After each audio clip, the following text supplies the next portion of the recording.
So your Trolex unit, when you take it out of the box, attached to the bottom with a zip tie should be the key to open the door. So if you unlock the door and open the unit, inside there's the wiring terminals for either your AC power, and that can be 120 up to 240 volts, and for the DC power if you have a battery pack. Normally there's only a positive and a negative wire for the battery pack. You'll have with the machine either a US or a UK power lead, which should have terminals on the end, or the wires will be stripped for what they need to be. I'm going to use a UK lead because we're obviously in the UK today. So we feed that power lead through.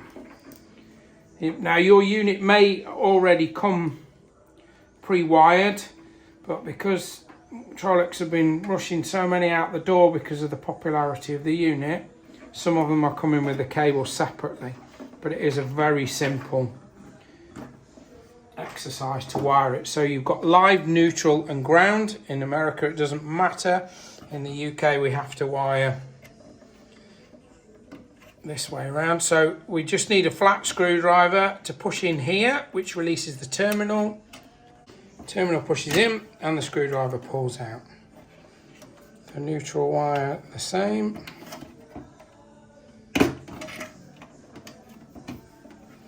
And then the ground.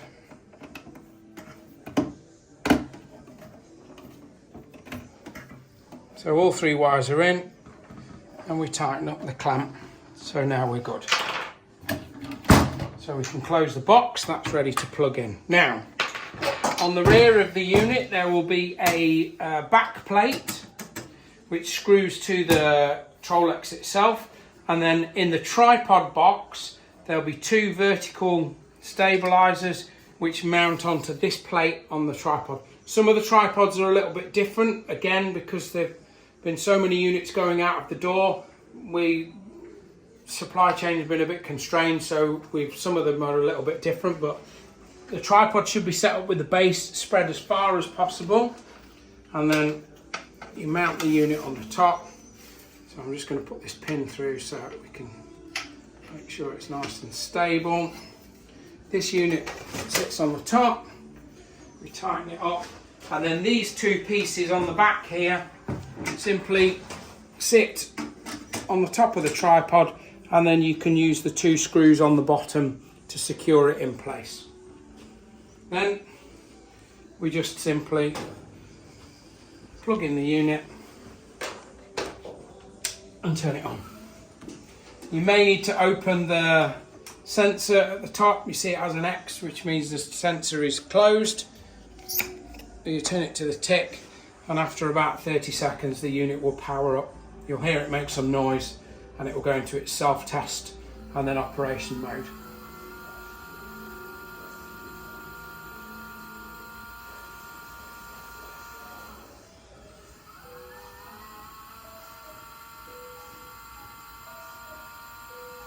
That's it. The unit is now measuring.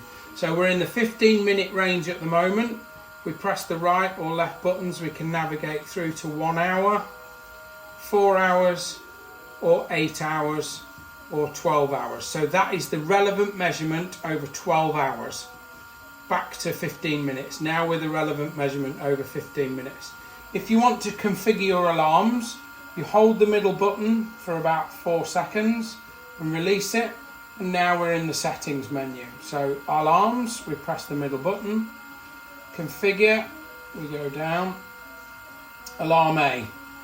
So we're at 15 minutes, 0.5 micrograms per meter cube. So if we want to set that to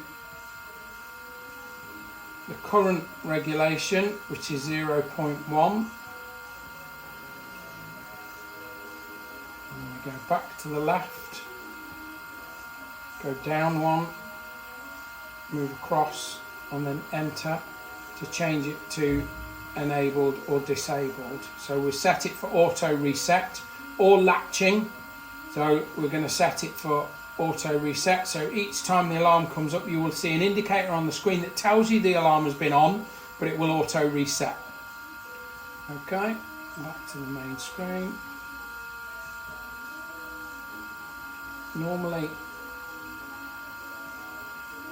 on. And we go back again to the main screen and it will ask us to save the settings. And that's it. And you configure the other alarm in exactly the same way. When you want to download the data, in this menu you go to data download, USB download. In the bottom here, in this one at the back, there is a USB slot. You put in there a USB stick, and then on here you just press the button and it will say OK when there is a USB stick in there. If there's no USB, obviously it says no USB. And then to go back to the main screen, you just press the left arrow and you're back in measuring. You can see already this has measured 473 particles per litre of dust, but 0 RCS.